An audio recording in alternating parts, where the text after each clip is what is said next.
Hello. अस्सलाम वालेकुम। वालेकुम सलाम। मेरी आवाज़ क्लियर है आप लोगों को? जी जी बिल्कुल क्लियर है। आपकी तबीयत कैसी है? हाँ भाई। I'm good. I'm good. All right, so we have 11 participants. Okay, only 10 people are here. Okay, so I hope. Recording हमने स्टार्ट कर ली है और तकरीबन 10 लोग अभी आ चुके हैं। 5 मिनट कुछ बात करते हैं ताकि कुछ लोग और हमें ज्वाइन कर ले। Then we will continue to our live coding for the project and the part of MySQL as we decided. ठीक है जी। So let me just share my screen.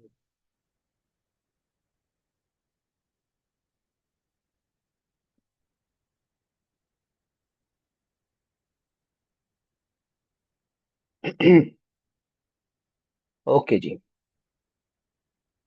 सो हमारा जो एजेंडा था वो ये था कि हम एक crowd funding management system for example अपने एनजीओस के लिए और डिफरेंट ऑर्गेनाइजेशंस के लिए बनाएंगे। और जो हमारा उसका प्राइमरी टास्क है वो ये है कि उसका फ्रंट एंड हम कंप्लीट कर लें।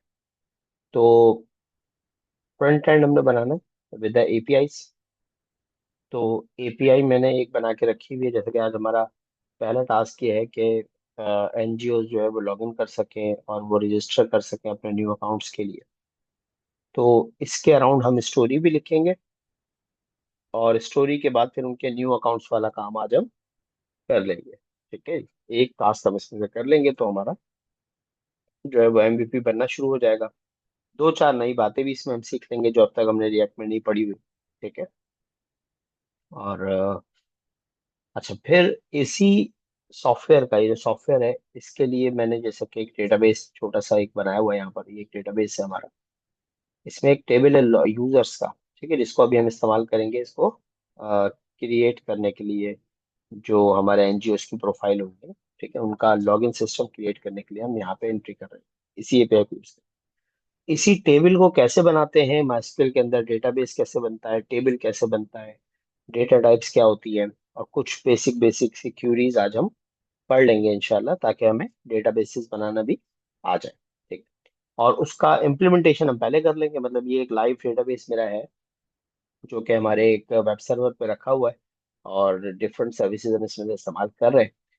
इसी तरह की एक सर्विस पहले से बना के रखी हुई है मैंने, जिसको आज हम इस्तेमाल करके अभी पहली सेशन के अंदर हम अपना क्रिएट न्यू यूजर अकाउंट का पार्ट कंप्लीट कर लेंगे। और जो है वो माई सीक्वल वाला पार्ट जब हम पढ़ेंगे तो हम इसको बनाना सीखेंगे कि डेटाबेस टेबल कैसे बनते हैं। ठीक है, ये आज का हमारा एजेंडा है। Alright. Hmm. I was expecting कि तकरीबन 30 लोग ज्वाइन करेंगे। अब तक सिर्फ 15 लोग आए हैं हमारे पास।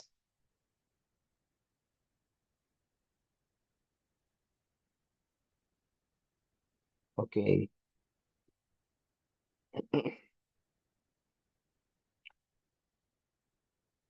तो हम शुरू कर लेते हैं।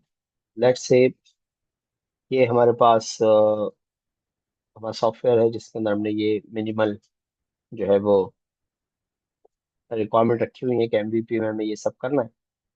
तो इसके अंदर डेटा इनपुट फॉर्म ये वाला पार्ट भी आज कवर होगा। और जो है वो एपीआई कंजम्पशन वाला पार्ट भी कवर हो जाएगा। और इसमें जो ये जो पूरा पॉइंट है हमारा, जो हमारा नॉन टेक्निकल टास्क है वो ये है कि एक यूजर एज अ एनजीओ अपने आप को अकाउंट क्रिएट कर सके, इतना वाला काम आज हम कर लेंगे। ठीक है इंशाल्लाह ताला। तो इसके लिए हमें कुछ स्टोरी लिखनी है। तो let's start writing story first. मैं इसी इंसेप्शन के अंदर स्टोरीज का एक पार्ट बना रहा हूँ और हम इसको बोल्ड बोल्ड कर सकते हैं, यानी नोट्स हैं ये। ठीक है। तो मैंने कभी एनजीओ जो है उनके लिए ये स्टोरी है। और पहली स्टोरी ये है। As an NGO representative, I want to register myself as a NGO user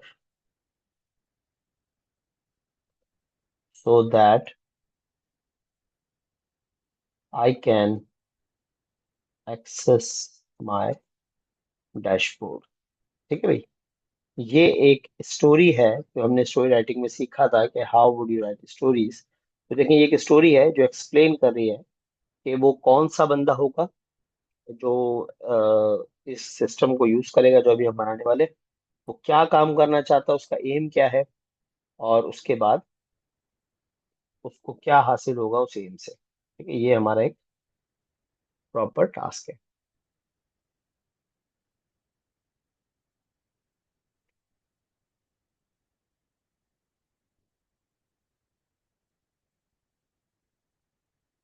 अच्छा जी, किसी को इसमें कोई क्वेश्चन?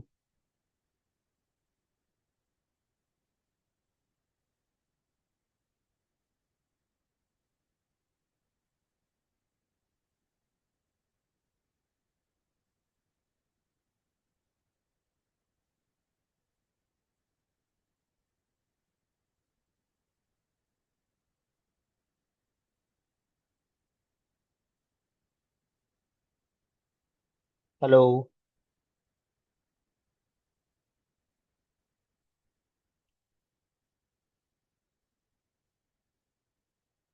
अच्छा, अपने ये जो नेम्स हैं, यूजर नेम, इसको रीनेम कर लें। यहाँ पर एक नंबर भी।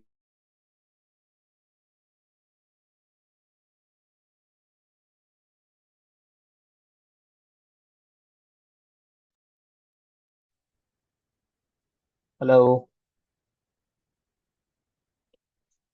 अच्छा, मैं ये कह रहा था कि ये जो स्टूडेंट्स जो अपने नाम से नहीं हो अपना आपको रीनेम कर लें। अच्छा, कहाँ तक आप लोग देख चुके हैं, जरा मुझे कोई बताएगा प्लीज। मैं स्टोरी लिख रहा था, ये देखिए आपने।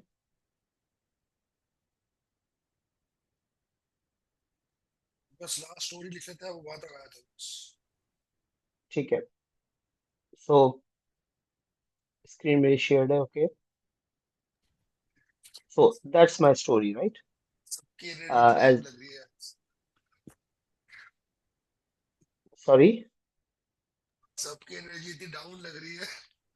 एनर्जी क्यों डाउन है भाई? मेरी तो डाउन नहीं है energy. I I need people. Yes, Arshad is going good कि वो बात कर रहे हैं, और आप सबको ही बात करनी चाहिए भाई। रीजन है कि इस तरह तो फिर यूजलेस हो जाएगी ना सारी एफर्ट।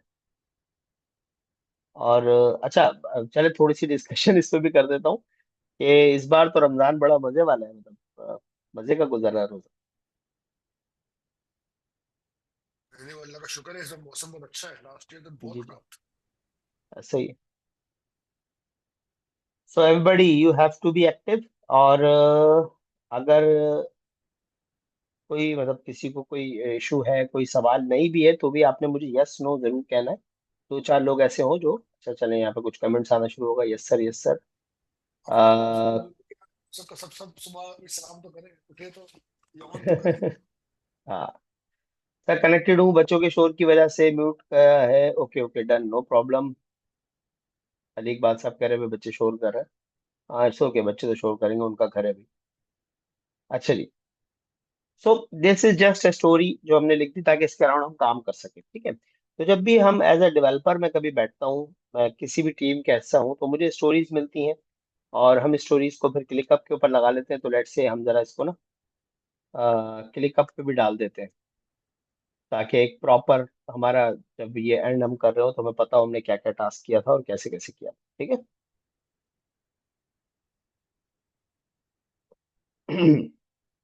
वैसे तो मैंने यही लिख दी थी अभी story, but the better way to do it, आप इसको क्लिकअप के ऊपर एक प्रोजेक्ट मैनेज कर लें। I don't know, my internet is not working good.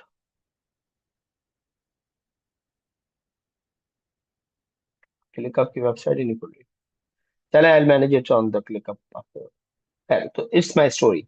अब देखिए ये स्टोरी हमें क्या बताती है कि बस हमने इतना ही काम करना है कि एक बंदा आए, वो उसके पास एक रजिस्ट्रेशन का फॉर्म हो, और वो एनजीओ का यूजर होगा, और वो अपने आप को रजिस्टर कर सके। ठीक है भाई, इतना सा काम है। इसको और डिटेल कर सकते हैं कि फॉर एग्जाम्पल वो चाहता है इसी की सब स्टोरी अब बना लें, ठीक है जी। फॉर एग्जाम्पल वहां पे एक यूजर नेम और पासवर्ड की फील्ड रिक्वायर्ड होगी, बस ये दो चीजें उससे ली जाएंगी इब्तदाई तौर पे ताकि उसको रजिस्टर कर दिया जाए। ठीक है, तो ये हमारी स्टोरी। तो लेट्स जस्ट मेक प्रोजेक्ट। मैं जल्दी से एक प्रोजेक्ट बनाता हूँ ताकि हमारा जो है ये पहले सेशन के अंदर अंदर ये काम हो जाए। और नया प्रोजेक्ट बनाने के लिए मैं एक नया फोल्डर ले लेता हूँ। और ये फोल्डर मैंने डी ड्राइव के अंदर, लेट्स से, एक नया फोल्डर बनाया, नाम रख दिया मैंने क्राउड फंडिंग। ठीक है, आप देखें जो मैं आपको शुरू से सिखा रहा हूँ कि फोल्डर का नाम प्रॉपर रखें हमेशा, आपको पता चले क्यों बनाया था आपने। ठीक है, इसी तरह का काम करें। तो ये क्लाउड फंडिंग का प्रोजेक्ट हो गया। मैं अपने कमांड प्रॉम्प्ट पे जाके डी ड्राइव के अंदर, और डी ड्राइव में जाके मैं सी डी करता हूँ क्राउड फंडिंग में। इस फोल्डर में आ गया, मैंने कहा जी npm। ओके, अभी मैं इसको स्टार्ट नहीं कर रहा, मैं इसको यहाँ तक रखता हूँ जस्ट। क्रिएट करते हैं project, npx create react app at the rate of latest, और डॉट फॉरवर्ड स्लैश लगा के मैंने इसको क्रिएट कर दिया। ठीक है, कह रहा है आप चाह रहे हैं जी, यस मैं चाह रहा हूँ कि इसको प्रोसीड करें। ओके। लेटेस्ट नहीं किया, तरीका सबमिट करने का। अच्छा, तो आपकी आवाज़ मुझे सही नहीं आई। मेरा सवाल था कि मैंने लेटेस्ट नहीं किया है, तो हम्म। अगर अब कोई, तो बाद में कहना है is way to update it? Yes yes you can. आप बड़ी आसानी से ये कर सकते हो कि npm के पैकेजेस अपडेट करने की कमांड वैसे तो गूगल पे बहुत सारी मिल जाती हैं, बट बेसिक यही है कि आप npm आई और स्पेस दे के किसी भी पैकेज का नाम जो ऑलरेडी आपके पास मौजूद हो एट द रेट लेटेस्ट कर दो तो वो अपडेट कर दो।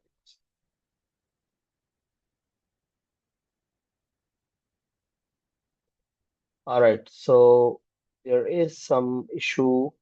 क्या आ गया?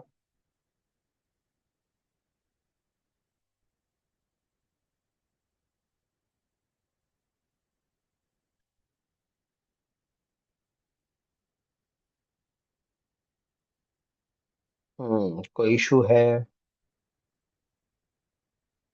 अच्छा, मैं जरा अपना इंटरनेट एक मिनट स्विच करूँ, ये मुझे इंटरनेट की वजह से लगा।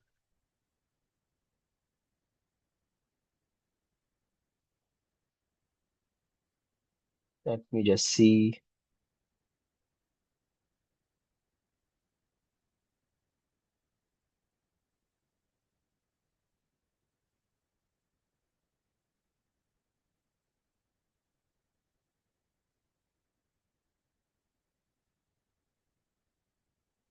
वरना दूसरा ऑप्शन ये होगा मेरे पास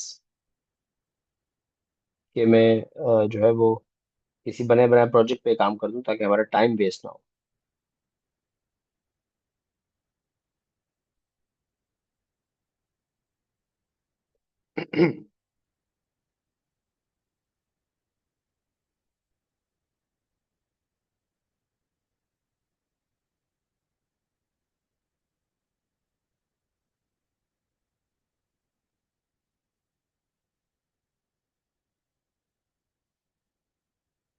अच्छा जी, let's see what is the issue.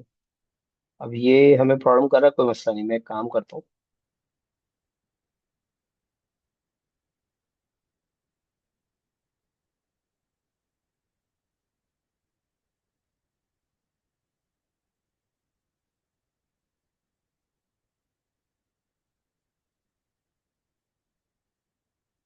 मैं अपनी पुरानी वेबसाइट के अंदर कर लेता हूँ इसे, मल्टी पेजेस की वेबसाइट बनी हुई है हमारी इसी के अंदर, राइट। इसके अंदर जो कंपोनेंट्स हैं मैं वो सारे खाली कर रहा हूँ।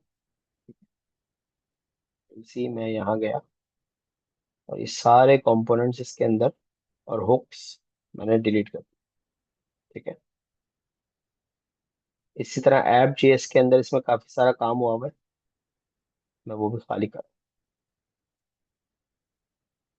एक ये फाइल है जो अभी मैंने सिखानी है तो ये खाली कर।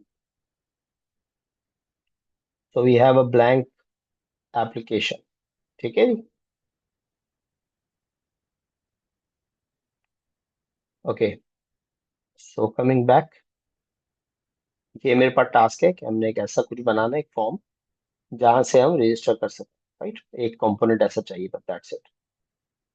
सो फॉर स्टार्टिंग, मैं अपने, जब भी हम नया प्रोजेक्ट बनाएंगे जिसके अंदर हमने माइक्रो सर्विसेज का इस्तेमाल करना है, तो उसका तरीकेकार ये होगा। और जब भी कभी नया प्रोजेक्ट बनाए तो एक नई चीज़ हमें ये सीखेंगे कि हम एक एनवायरनमेंट की फाइल बनाते हैं जिसके अंदर हम सारे एनवायरनमेंट वेरिएबल रखते हैं। एनवायरनमेंट वेरिएबल क्या होते हैं कि ऐसे वेरिएबल जो हमें थ्रू आउट द एप्लीकेशन मिले, और जो है वो सिक्योर भी हो, कि वो कोड के ऊपर रिवील ना किए जाते हो। तो global variable kind of thing, ठीक है। इसको एनवायरनमेंट इसलिए कहते हैं कि ये जिस सर्वर पे एप्लीकेशन रन हो रही होती है, ये उस सर्वर के हर जगह पे आपको एक्सेस हो जाता है, राइट।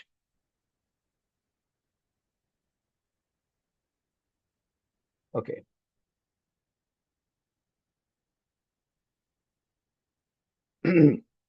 सो सबसे पहला टास्क क्या करेंगे हम, कि हम अपने प्रोजेक्ट की रूट पे, देखिए सोर्स में नहीं, बिल्कुल रूट पे, बिल्कुल बाहर आके एक नई फाइल बनाएंगे और उसका नाम रखेंगे .env।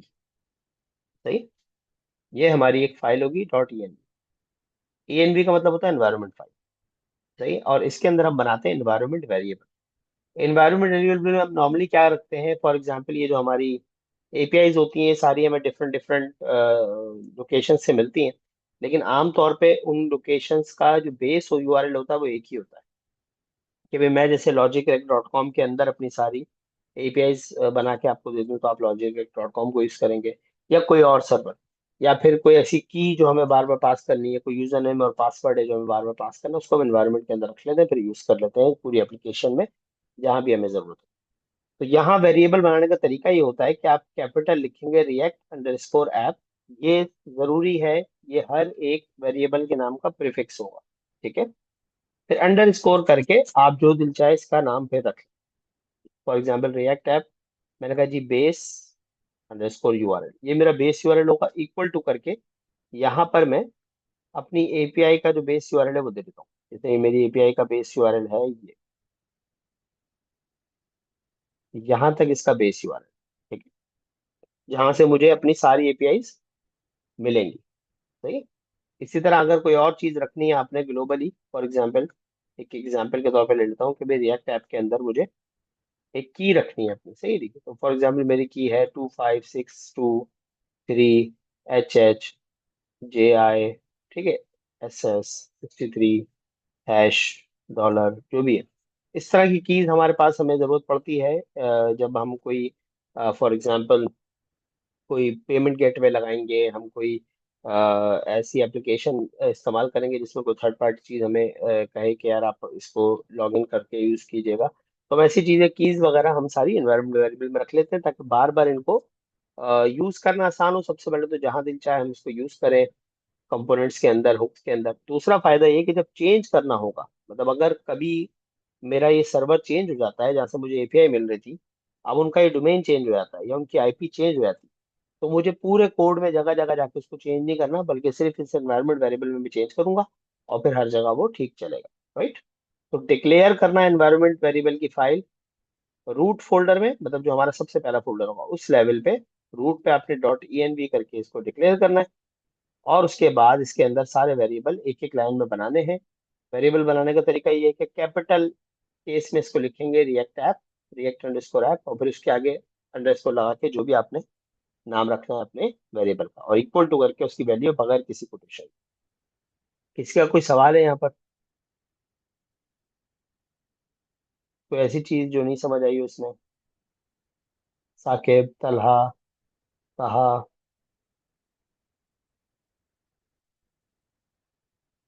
ओके, क्लियर है, गुड हो गया। अब इसको यूज कैसे करते हैं, ये एक सवाल है, पहले ये देख लेते हैं। ठीक है। आई गेस मुझे कहा पूछ रहे हैं, why are we doing this,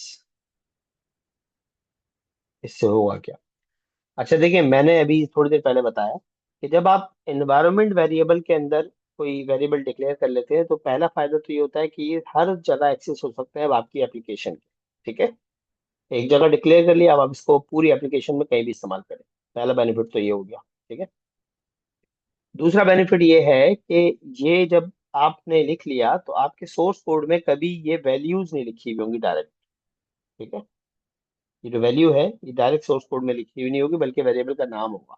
ठीक है। तो ये वैल्यूज अगर किसी पे रिवील हो रही होती है तो अब वो नहीं होगी। ठीक है।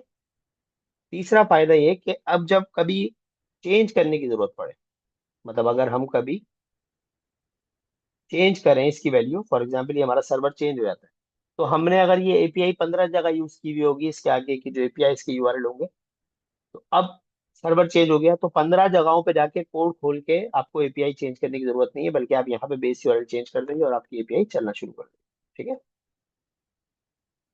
तो अब हम यहाँ आते हैं और इसको चेक करते हैं कि हमारा रिजल्ट ठीक आ रहा है या नहीं। तो ऐप जेएस के अंदर आके कि वो जो एनवायरनमेंट वेरिएबल में एपीआई बनाई है उसको एक्सेस कैसे करेंगे। तो ये बिल्कुल जावास्क्रिप्ट की तरह एक्सेस होगी, लेकिन इसका एक प्रोसेस है छोटा सा। वो क्या है, फॉर एग्जाम्पल एक H1 लगाया मैंने। अब उस H1 के अंदर मैं अपनी की प्रिंट करना चाह रहा हूँ, वैसे तो नहीं करनी चाहिए लेकिन मैं वैसे ही दिखा रहा हूँ। या बेस यूआरएल चाहिए मुझे, तो मैं इस तरह काम करूंगा कि मैं जावास्क्रिप्ट के टैग खोल लूंगा। ठीक है। थोड़ा जूम इन कर लेते हैं इसको। और यहाँ पर मैं लिखूंगा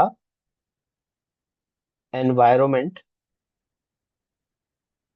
सॉरी, मैं लिखूंगा प्रोसेस डॉट env डॉट करके फिर आपके एप्लीकेशन का नाम जैसे हमने रखा था, फोल्डर का अपने वेरिएबल का नाम रिएक्ट ऐप अंडरस्कोर की। ठीक है, ये नाम रखा था। तो प्रोसेस मतलब नोड के जो प्रोसेस इस वक्त चल रहे हैं उनके एनवायरमेंट्स में जाओ और उसमें से ये वाली की उठा के ले आओ। तो देखिए यही नाम था, ये कॉपी पेस्ट कर ले तो ज्यादा बेहतर है कि गलती ना हो। ठीक है। अब हम इसको देखेंगे चला करके आउटपुट देता है या नहीं। तो एप्लीकेशन चलाने के लिए आ, मैं टर्मिनल से ही चला लेता हूँ, सीएमडी से भी चला सकते हैं, इट्स ओके।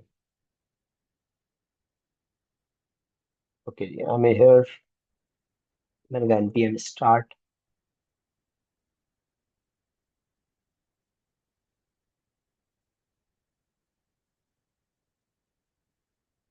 ओके, क्या कह रहा है, ओके कुछ मैंने ऊपर से वो ये सारी चीजें यूज की मैं हटाई नहीं है, ये मैं हटा देता हूँ। I don't need this.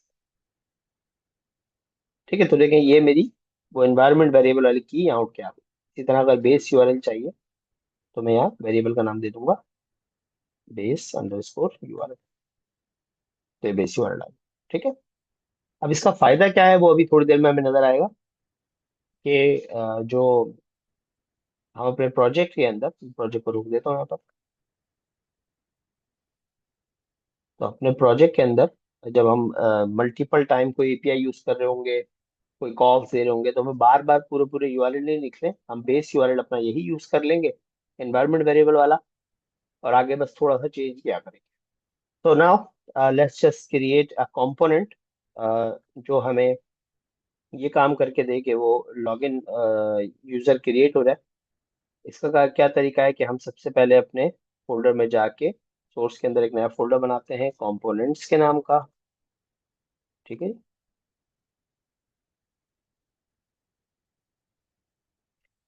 अच्छा, हसनैन का सवाल है कि सर एनवायरनमेंट वेरिएबल में एक्सपोर्ट इंपोर्ट की जरूरत नहीं, नहीं जी, इसके लिए जरूरत नहीं है। एनवायरनमेंट वेरिएबल बेसिकली आपके जो सर्वर के प्रोसेस चल रहे होते हैं वहां से चीजों को एक्सेस करता है, ये आपके कोड से नहीं पड़ता इसको। ठीक है। जब env की फाइल आप बनाते हैं किसी भी नोड के प्रोजेक्ट में, तो वो उस पूरी फाइल को एनवायरनमेंट में ऐड कर देता है, और जब आप उसमें से रीड करते हैं तो वो एनवायरनमेंट से रीड करता है, ना कि आपके कोड से रीड कर रहा हो। ठीक है। इसीलिए अगर कभी env में कोई चेंज करें आप, तो आपको प्रोजेक्ट बंद करके दोबारा स्टार्ट करना पड़ेगा नोड के सर्वर। ठीक है। मतलब प्रोजेक्ट रीस्टार्ट करेंगे आप, तब वो वर्किंग करेगा, वरना अगर आप env में कोई चेंज कर भी दोगे तो वो चलते हुए प्रोजेक्ट के अंदर उसका इम्पैक्ट ऐड नहीं करेगा। ठीक है। अच्छा जी। ऑलराइट, सो कंपोनेंट्स के अंदर मैं अपना पहला कंपोनेंट बना रहा हूँ। और वो लोग जो मतलब रिएक्ट थोड़ा सा नहीं कर सके किसी वजह से, तो वो बिल्कुल समझ लिया कि नया प्रोजेक्ट है और ये हम शुरू कर रहे हैं। ठीक है। तो वो भी इसको प्रैक्टिस कर सकते हैं। तो मैंने कहा भाई लेट से रजिस्टर का एक कंपोनेंट बनाते हैं, रजिस्टर NGO करके मैंने बना दिया। ठीक है जी। डॉट JSX, ये हमें एक रजिस्टर का एक कंपोनेंट बना। RFCE, react functional component export, तो ये देखें हमारे पास पूरा एक कंपोनेंट आ गया। अब इसकी यूआई वगैरह हम बाद में करेंगे बेहतर। फिलहाल मैं जल्दी से बस एक वो बनाना चाह रहा हूँ कि हमारे पास कुछ चीजें रेडी हो जाएं, ठीक है ना, मतलब आज का टॉपिक हमारा हो जाए और हमारा जो रिक्वायरमेंट है वो पूरी हो जाए। फिर उसकी जो यूआई है उस पर भी बात कर लेंगे कि यूआई कैसे सेट होती है। वैसे तो हम काफी हद तक शो कर चुके हैं, बट अभी बेसिक सा एक काम करके हम आगे बढ़ते हैं। मैंने कहा ये रजिस्टर एनजीओ का पेज है। ठीक है। अब इस पे अगर हमने बूटस्ट्रैप लगाई भी है तो बूटस्ट्रैप भी चल जाएगी। हम देख लेंगे उसको बाद में। यहाँ पर मैं एक लेट्स से डिव बनाता हूँ, या डायरेक्ट मैं एक फॉर्म बना देता हूँ। ठीक है, इस फॉर्म के अंदर हम एक टेबल ले लेते हैं ताकि एक अच्छा सा यूआई हो जाए। टेबल के अंदर मैंने टेबल रॉ ले ली। इसके अंदर मैंने टेबल डेटा डाला, मैंने कहा जी यूजर नेम यहाँ पर दिया जाएगा, और यहाँ पर जो है आपको एक इनपुट टाइप टेक्स्ट बॉक्स दिया जाएगा, और उसका नाम रख लेते हैं हम यू नेम, जो कि हमारी एपीआई की रिक्वायरमेंट है। मैं भी दिखाऊंगा एपीआई क्या क्या चाहती है हमसे। और इसकी वैल्यू जो है वो हम यू नेम के नाम से एक स्टेट बना लेंगे। ठीक है, उसको रिक्वायर्ड कर दें यहाँ पर ताकि खाली सबमिट भी ना हो। ठीक है, और ये फॉर्म है, और फॉर्म के ऑन सबमिट के ऊपर हम एक हैंडल सबमिट का फंक्शन बना लेंगे। राइट, सारी चीजें हैंडल हो जाएंगी हमारे पास। एक रॉ ये हो गई, एक और रॉ हो गई, इसमें हमने कह दिया पासवर्ड दे दें भाई। और इसकी जो टाइप है वो हमने रख दी पासवर्ड, का नाम हमने यू पास रख दिया। ठीक है जी, और वैल्यू इसकी यू पास में से आ जाएगी हमारे पास, और ये भी रिक्वायर्ड होगा। राइट, अच्छा। ये हमारा एक यूआई बन गया। अब ये क्योंकि अभी इसके अंदर ये सारे फंक्शन नहीं बने हुए तो एरर दे सकता है, तो मैं डायरेक्टली कुछ फंक्शन बना देता हूँ। एक मैंने फंक्शन बना दिया हैंडल सबमिट के नाम से।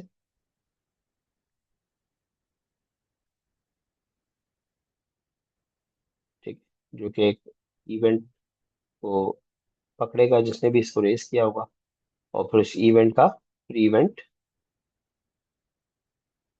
डिफॉल्ट हमने कर दिया ताकि जो सबमिट है वो अपना डिफॉल्ट बिहेवियर को छोड़ दे। इसी तरह यहाँ पर एक और रो आएगी हमारी, जिसके अंदर हम पहले टीडी को खाली रखेंगे और दूसरी में इनपुट टाइप सबमिट का बटन लगा देंगे। नेम की इसकी जरूरत नहीं है, और इसकी वैल्यू में हम लिख देंगे फॉर एग्जाम्पल रजिस्टर।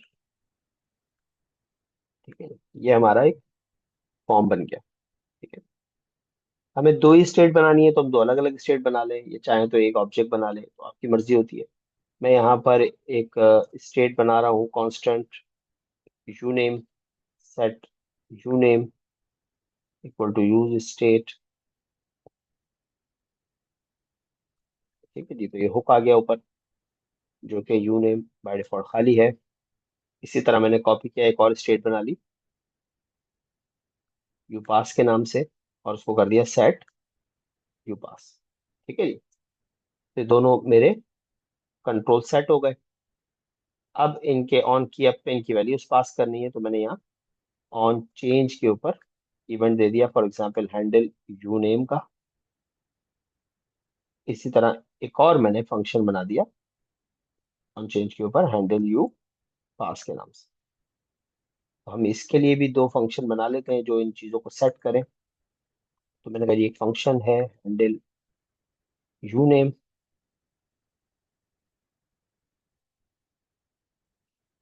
इसमें भी हमने वही किया कि हमने वो जिसने इस इवेंट को रेस किया उनके लिख के उसको उठाया, और हमने कभी सेट यू नेम के अंदर रख देना जो इवेंट का टारगेट है जिसने उसको हिट किया उसकी वैल्यू उठा के। तो it would work perfectly for you name. Same हम इसको कॉपी करेंगे और हम इसको कह देंगे हैंडल यू पास। ठीक है जी, और यहाँ पर हमारा सेट यू पास हो जाएगा। तो इससे हमारा कंप्लीट फॉर्म रेडी हो गया, जो कि हमारा सारा काम कर देगा। अब जो कुछ भी आया उसको हम कंसोल करके देख लेंगे कि सब कुछ ठीक चल रहा है, यानी हमने कभी यू नेम को भी प्रिंट कर दो और यू पास को भी प्रिंट कर दो, उससे हमें पता चल जाएगा कि एप्लीकेशन हमारी ठीक चल रही है। तो let me just run this application. मैं इसको सीएमडी से ही चला लेता हूँ। सीएमडी पर आया मैं, डी ड्राइव, और उसके अंदर मैंने कहा जी मल्टीपेज वेबसाइट, और इसको मैंने npm स्टार्ट कर दिया।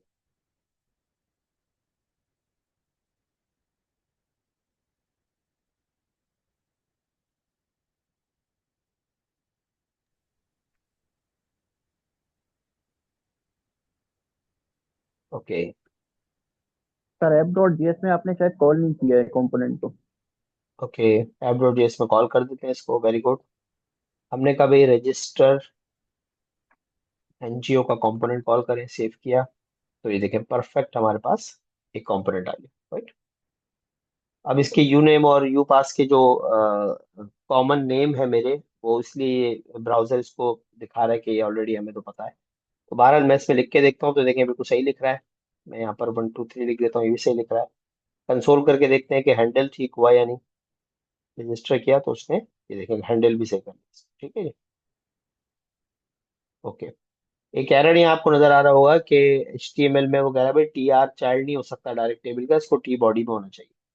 ये हमें रिएक्ट की वजह से मिलता है ना। रिएक्ट बड़ा प्रॉपर है इस मामले में कि भाई जो भी चीज आप बनाओ वो तरीके से बनाओ। तो मैंने जब टेबल पढ़ाया तो मैंने टी बॉडी और टी हेड वगैरह ही पढ़ाया था आपको।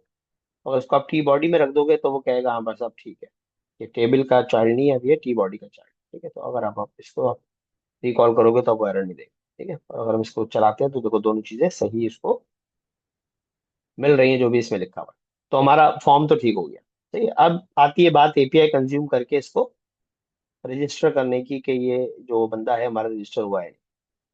उसके लिए हमारे पास एनवायरनमेंट वेरिएबल के अंदर ये देखो ये यूआरएल है, ठीक है। और जो कंप्लीट यूआरएल है हमारे पास वो ये है।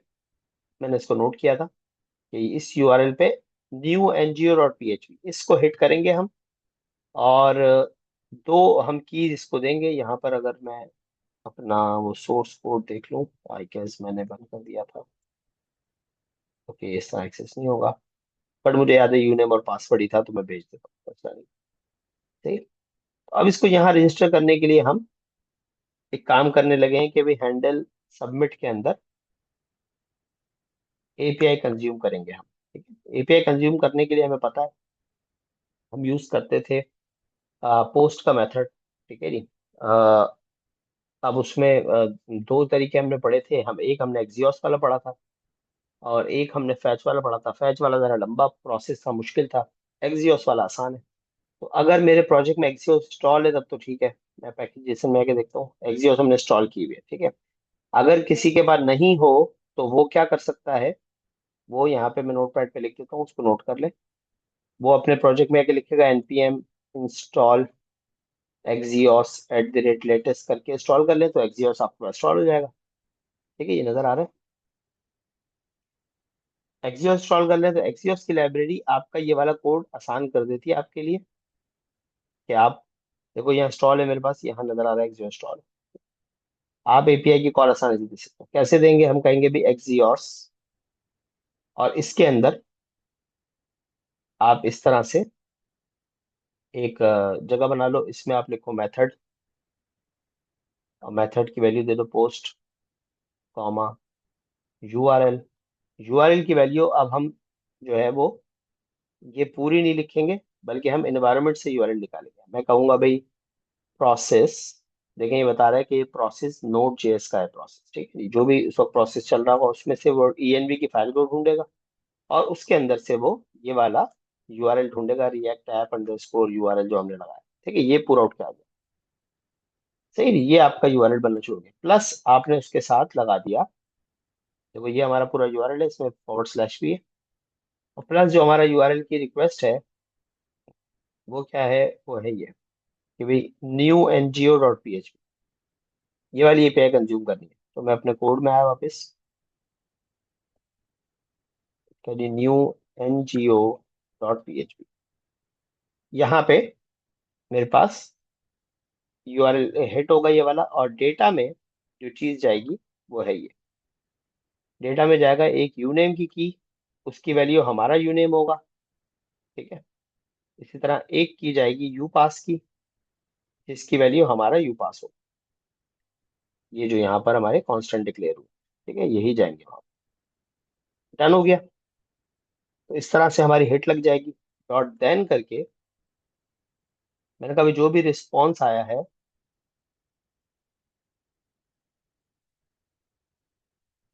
उसको कंसोल कर देना, बस जो भी सॉरी, रिस्पॉन्स आएगा। यूआरएल का यूआरएल यूआरएल का लिखा हुआ है इसका आपने? एक मिनट रुकिएगा।